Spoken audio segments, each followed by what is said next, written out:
Greetings, my name is Kerry and welcome back to my channel.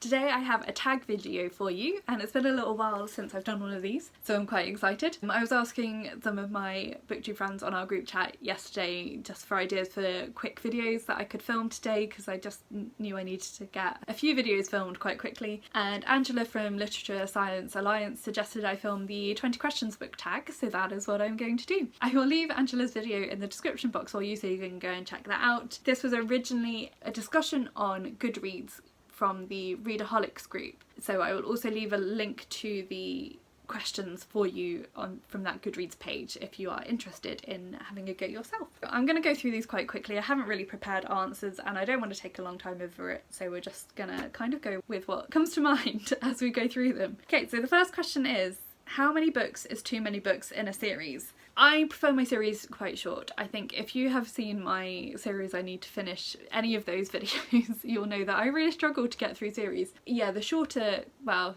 I say the shorter the better. I think like 3, maybe 4 is a good sweet spot. 2 sometimes feels short. I do like duologies, but they sometimes feel like you're just kind of getting to know these characters and then it's all over. Yeah, so 3 or 4 books I think is my sweet spot. Any longer than that and I just struggle to maintain interest, particularly if they're still being written. For example, I read the first book in the Bone Season series by Samantha Shannon over a year ago now, and I really loved it and I was really keen to carry on with the series, and then I realised that I think it's meant to be a 7-book series and only 3 were out at the time the 4th one's come out now. I will read them at some point, but it's not high on my agenda to get to them because I'm gonna have to reread the early ones when the later ones have come out anyway, so I'm kind of like, well, I'm just gonna wait. I do quite like series that are made up of sub-series, if that makes sense. So there's like an overarching world, but then there are shorter series that fit into the world. So this is something that Laini Taylor kind of does. Her books are set in the same world, but they are like complete arcs within 2 or 3 books. Leigh Bardugo as well with the Grishaverse. I have enjoyed that because like you get a complete storyline within 2 or 3 books, but then you know that there are more books to come that feature some of the same characters but it follows different storylines, so you kind of get the sense of completion but then also the sense that the world is ongoing. And Robin Hobb also does this, but I have not read very many of her books yet, so I assume that is something I'm gonna like about her books. But like, I mean, longer than kind of 4, maybe 5 books is okay. A lot longer than that and I find it hard to maintain interest. Question 2 is, how do you feel about cliffhangers?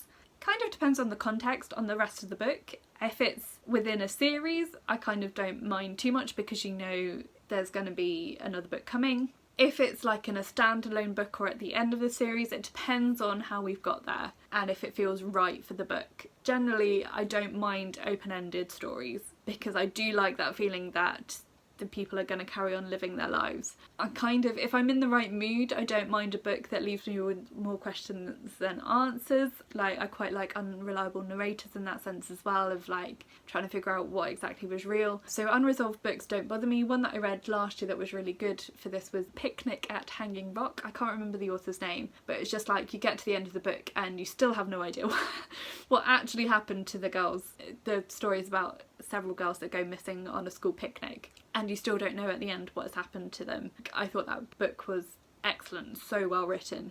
So yeah, in general they don't bother me unless it feels really unnatural for what has happened in the rest of the book. Question 3 is hardback or paperback. Paperback, I just find them much easier to read. I don't mind hardback, and particularly for books that I really love. I like, you can maybe see behind me, behind my cats, a couple of my favourite books I have in really nice hardback editions because they are like keepsakes. Special editions are nice in hardback, but generally for general reading I much prefer paperback. If I am going to read a hardback, I always take the dust jacket off. Question 4 is favourite book. This is always a hard question. I mean, I will go for, oh no, can't do that, I had my vaccine today, can't lift my arm that far. Behind the Cat.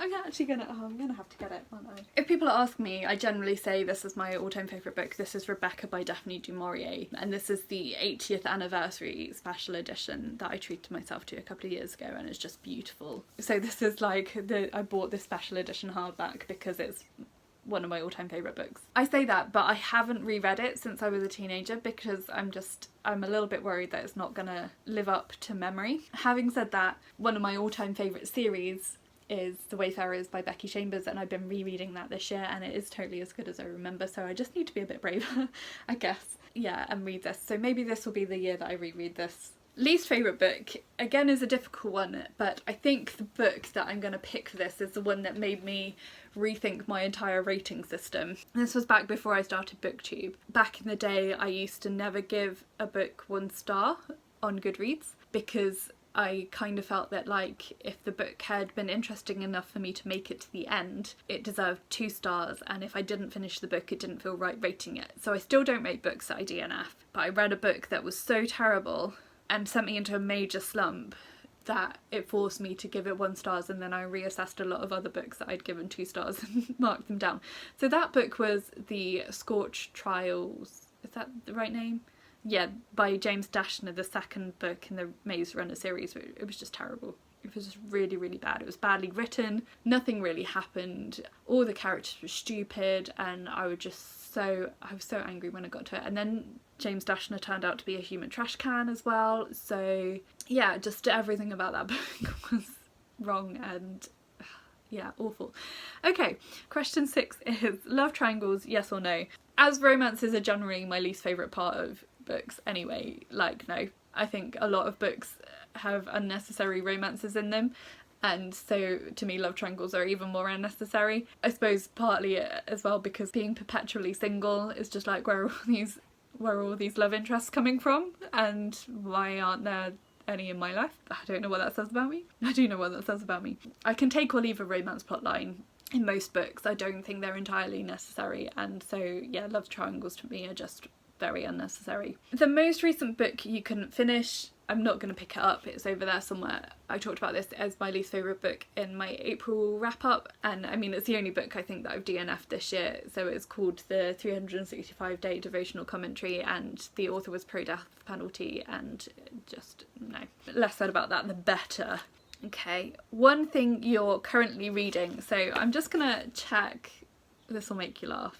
How many books are on my currently reading shelf at the moment? I'm not going to talk about them all, I promise. I am currently reading 14 books. Oh, that's actually less than I thought. So I'm currently reading 14 books, and I think I'm very briefly going to mention the one that I started most recently, which is Concrete Rose by Angie Thomas. This is the prequel to The Hate U Give, which is set kind of, I think it's like 17-18 years before The Hate U Give, and it's about Star's father, Maverick, is that his name? I think so. I've only read like a chapter of it, so maybe I should have picked a different book to talk about, but yeah, I'm enjoying it so far. I'm not sure I'm going to enjoy it as much as The Hate U Give or On the Come Up, but we will see. As I say, I've only read a chapter of it so far. I've got it out as an ebook from the library, so I'm interested to see what happens and where it goes. Last book you recommended to someone. Oh, that's changed.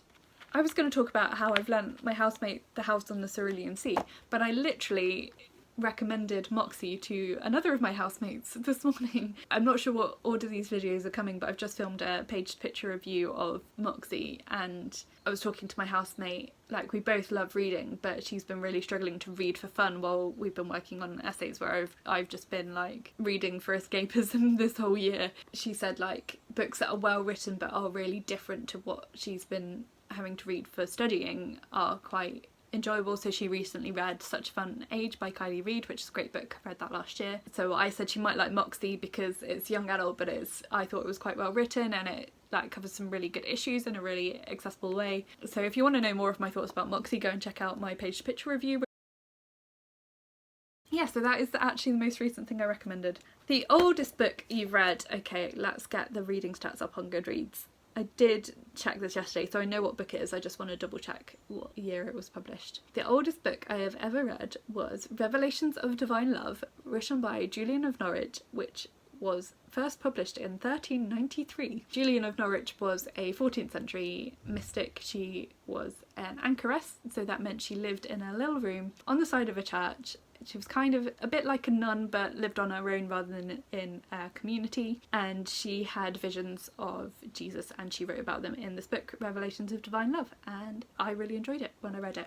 And then the newest book you've read. I've read quite a lot of books that were published this year. I think actually it probably is Thy Geekdom Come. It's either Thy Geekdom Come, which is a collection of essays relating fandom to faith, to the Bible, which is really fun. So that was published I think in April. I also recently read What White People Can Do Next by Emma Dabiri, which was also published maybe April, because I read it in April. So it's one or other of those, both excellent books. That Geekdom Come I've reviewed on my blog.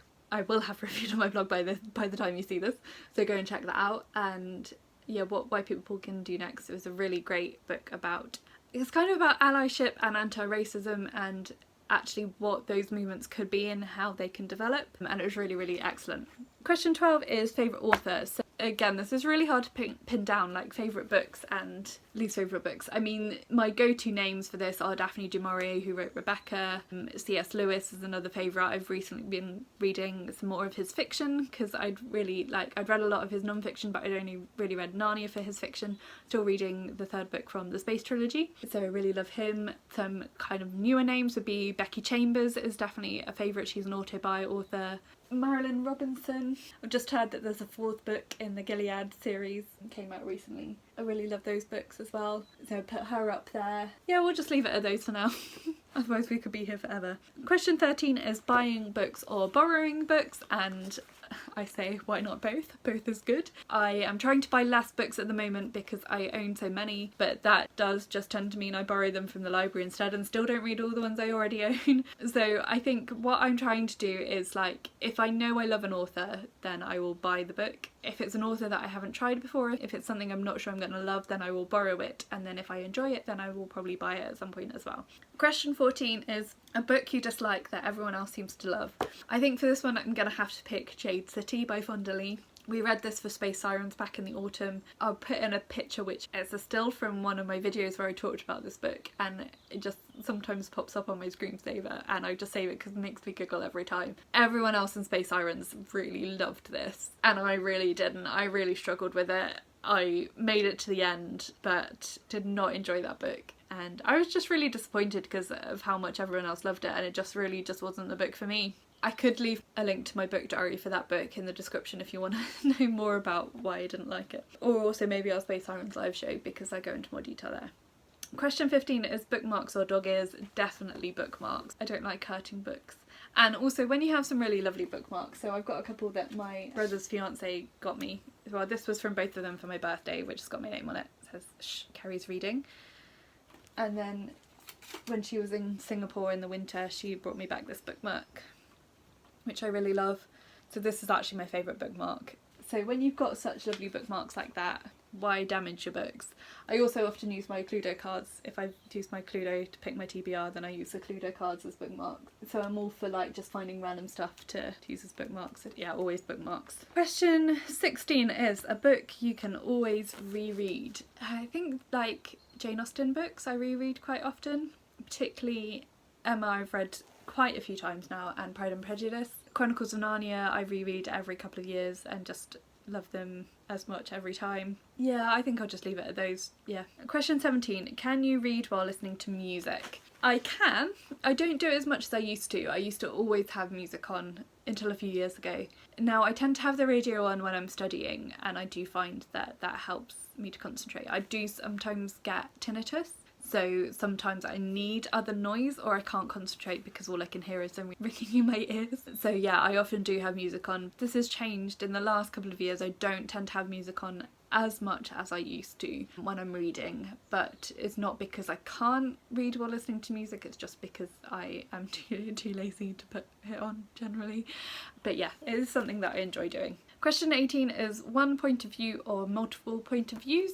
It depends on the book and it depends on how much I like the characters. For example, I recently have finished the Ember Quartet by Sabaa Tahir, and that's a book series with multiple point of views, where one of the point of view characters particularly in the second and third books, really irritated me and made that a less enjoyable reading experience. I understood in terms of the narrative why it was necessary, but I didn't enjoy those chapters as much. I think it can sometimes help keep up the pace of a novel to be shifting perspectives, but if you are more interested in one storyline than the others, it can detract from the enjoyment of the book. And question 19 is, do you read a book in one sitting or over multiple days? And again, that depends on the book. It depends on the length of the book, it depends on how much time I have, it depends on how I'm feeling on the day. Some weekends, some Saturdays, if I have had a really busy week, to just sit and read a book cover to cover like a middle grade or a YA and just sit and plough through it and get through that world in a day is just so enjoyable. Sometimes I like to take my time over books. I quite like buddy reading for that, of exploring a world with someone over a week or so. Yeah, it depends on the book and on how much time I have. But I do love just the feeling of just sitting and reading a whole book. Okay, and then the final question is question number 20, who do you tag? So I'm going to tag Lana from Loran Lullabies because she wanted to do this tag. I am not going to specifically tag anyone else because I'm not sure who else has done it already, but if you haven't done it and you'd like to, then you can go ahead and say I tagged you. I will leave a link to the questions on Goodreads so you can find them. Thank you to Angela for suggesting this video. This was really fun. I enjoyed doing this. Yeah, let me know some of your answers to these questions if you don't want to go and do the whole tag, like maybe your favourite or least favourite book, your favourite authors, how you feel about bookmarks or not bookmarks, that kind of thing. Just have a chat to me down in the comments, or if you would just like to let me know that you've been here, leave some kind of curious emoji, so whether that's like curious face or a question mark or something like that, just to let me know that you've been here, that you've made it this far. You can also like this video if you liked it and subscribe if you haven't already, and also follow me on my social media. All that information is listed for you in the description box below. But that's it for today, so thank you so much for watching and I'll talk to you again soon. Bye.